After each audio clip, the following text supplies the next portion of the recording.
रेवाड़ी जिले में आसपास पड़ने वाले दो गांवों के सरपंचों के बीच में खूनी खेल शुरू हो गया है।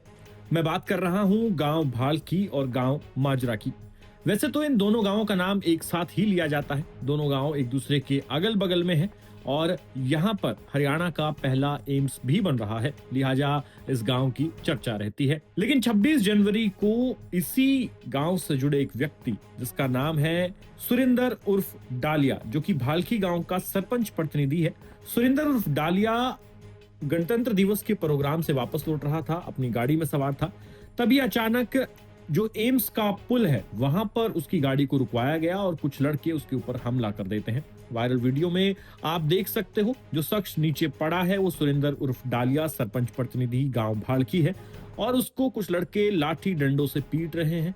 ये लड़के कैंपर और बोलेरो गाड़ी में सवार होकर आए थे और बुरी तरह से सुरेंद्र उर्फ डालिया को लाठी डंडों से इन्होंने पीटा है। हालांकि गोली चलाने की कोशिश भी की गई। शुरुआत में खबर यह आई कि गोली चलाई भी है, लेकिन पुलिस अब कह रही है कि फायरिंग की पुष्टि नहीं हुई। इस तरह की बात जरूर चली थी। और जब बदमाश मौके से भाग गए तो वहां पर वो हथियार, नुकीला हथियार भी पड़ा मिला और साथ ही पिस्टल की जो मैगजीन है वो भी पड़ी मिली है, जो इस बात की तरफ साफ इशारा करती है कि इनका मकसद सुरिंदर उर्फ डालिया को गोली मारने का भी हो सकता है। अब सवाल उठता है कि आखिर दोनों पड़ोसी गांवों के सरपंच भिड़ क्यों रहे हैं। तो देखिए, दूसरा कैरेक्टर इस कहानी में है सरपंच रविंदर उर्फ हाथी, जो कि माजरा गांव का सरपंच है। रविंदर हाथी पर एक हफ्ता पहले एक हमला हुआ और उसके बाद रविंद्र हाथी को गंभीर चोट आई।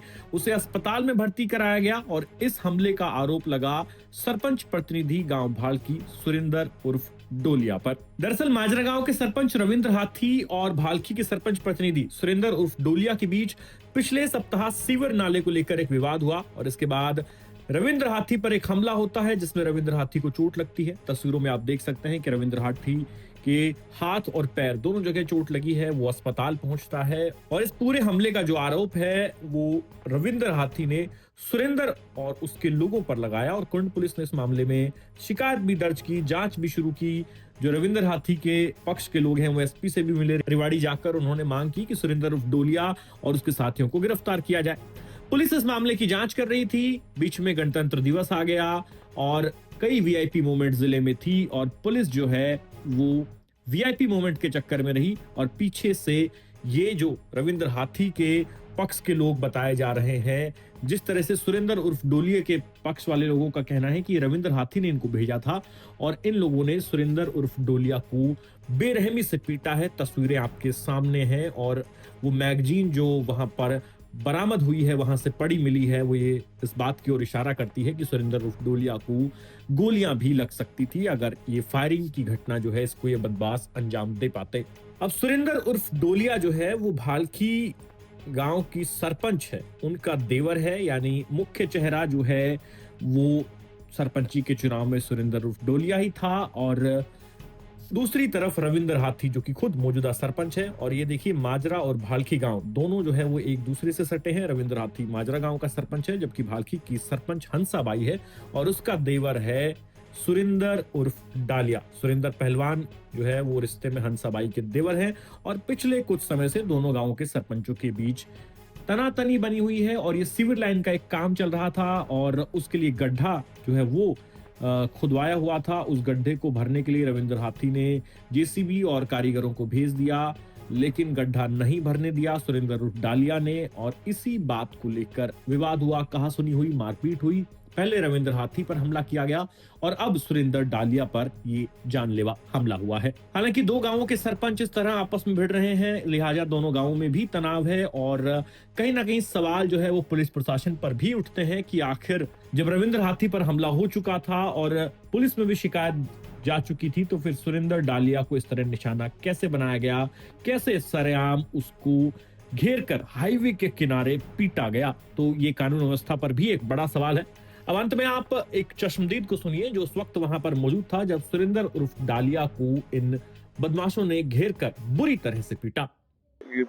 जैसे कि काफी टाइम से पीछे लड़ाई झगड़ा हुआ था आपसी, कोई ढाणी की पाइपलाइन को लेते हुए।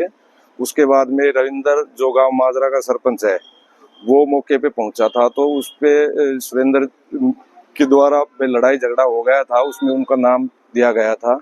और क्या है, अब उसने अपने एक बदले की भावना से 5-7 गाड़ियों के साथ उसने क्या किया, उसको बदले की भावना से उसने ये सुरेंद्र, जो कि धोड़िया नाम है, गांव भाड़की से पड़ता है, और इसने उस पर क्या है, उन बंदे जो आए हैं 4-5 गाड़ी लेके, उनमें से सभी बंदों ने इसके साथ जैसे एक जान से मारने की तरह साजिश के तहत, या जैसे उसकी जान से मारने की तरह वह उसको मारा पिटाई की गई है। और 3-4 उनके पास असले भी थे, जो कि एक मौके पे मैगजीन वहां पे गिरी हुई भी है। और हम जैसे कि वहीं से दौड़ते हुए, भाई हमारा साथ घर भी लगता है, तो वहीं से एकदम दौड़ते हुए गए, तो हमारे जैसे पकड़ने की भी कोशिश की गई। बाकी मौके पे वीडियो भी अब मेरे बड़े भाई ने खुद ने ही बनाई, और वहां पे जैसे कि, और वो वीडियो बनाने लगे तब उन्होंने हमारी तरफ भी जैसे पिस्टल घुमाई और कहा कि वीडियो नहीं बनाओगे, तुम्हें जान से भी मार दिया जाएगा। और ये क्या है, उसने वीडियो बनाने के बाद में तब वो हमारा बड़ा भाई उनके पीछे भागे भी है, परंतु वो लोग वहां से सभी फरार हो गए। उनके पास 3 से 4 अवैध असले लग रहे थे, क्योंकि लाइसेंसी असले तो है ही नहीं हमारे उधर, तो लग रहे थे। और बाकी वो मैगजीन वहीं पड़ी भी हुई थी, और बाकी क्या है, फरसे भी थे उनके पास, राड भी थी। और जैसे बाकी क्या है, ये जो लड़ाई झगड़ा जिस दिन से चल रहा था, यदि प्रशासन हमारे साथ होता तो उन पे भी जैसे सुरेंद्र पे जो एफआईआर की गई थी तो उसको अरेस्ट कर लिया था। ऐसे ही इस पे बताते हैं लोग, भाई इसके ऑफिस पे उस टाइम भी जो सीसी कैमरे प्रशासन ने उतारे थे, उस टाइम बंदे नजर भी आ रहे थे, जो धोड़िया के घर जाके उन्होंने हमला किया था, गाड़ी वाड़ी फोड़ी भी थी। और जैसे वही गाड़ी इसी वारदात में यूज है, वही गाड़ी उसी वारदात में यूज थी, पर प्रशासन चाहता तो उन गाड़ियों को जैसे पहले से भी खड़ी करवाता है, या उनपे मुकदमा जैसे पहचान करके उनपे एफआईआर। हाँ, ये प्रशासन का कहीं ना कहीं थोड़ा ढीला रवैया नजर आ रहा है। इसने पहले एक अवैध माइनिंग भी ये करता था रविंदर के आदमी है, और उन्होंने स्पष्ट कहा है जाते समय भी कि मेरा भाई रविंदर के जो टांग तोड़ी गई है, वो जो भी सुरेंद्र ने हमला किया है उसका बदला है, और मेरे भाई ने कहा है हमने ये काम करना था, स्पष्ट बोल के गए हैं। और हमें भी इस चीज का डर है, क्योंकि गांव में क्या है, इसने दहशत की माहौल बना रखा है। हमें भी इस चीज का डर है, ये बयान देने वाले अब कल ना जैसे हम खुले में बयान दे रहे हैं, ये हमारे ऊपर भी कुछ भी हमला करवा सकता है। इससे कहीं ना कहीं ये एक बदमाश प्रवृत्ति का है। जैसे पहले ये भी इसके पास जो लेडीज आई थी, एसपी महोदय के पास भी गई थी, और वो एसपी महोदय को बोल रही थी कि जाम लगा देंगे, ये तो बड़ा अच्छा सरपंच है। भाई इसका रिकॉर्ड खंगाला जाए, कहीं ना कहीं ये क्राइम में बहुत ही भड़के है, परंतु ये नीचे से है। इसने एक खोड़गांव अटेली में कब्जा वब्जा भी किया, वहां पे भी काफी एफआईआर दर्ज है, कभी भी थाने से उठा लेना। इसने माइनिंग के खिलाफ एक आरजू मैडम इंस्पेक्टर जी, उनकी बाइक पे इन्होंने नहीं गाड़ी लेके आए, तब भी इसको हमला किया, और जो कि वो तो पेपर में आज भी कटिंग रखी हुई है। परंतु क्या है, प्रशासन से हम हाथ जोड़ के यही अपील करना चाहते हैं, इसमें जो हुआ है ये काफी टाइम से ये बदमाश रखता है। आप इसकी क्या है कि मोबाइल की लोकेशन और इससे जो मिलते जुलने में जो भी, कहने का मतलब ये है इसका 200% इन्वॉल्व है। हम इसकी पक्की जवाबदारी देते हैं, हम नहीं होता। प्रशासन से यही मांग है कि इस पे कार्रवाई करे और इन बंदों पे कार्रवाई करे, ताकि दहशत का माहौल गांव से खत्म हो जाए।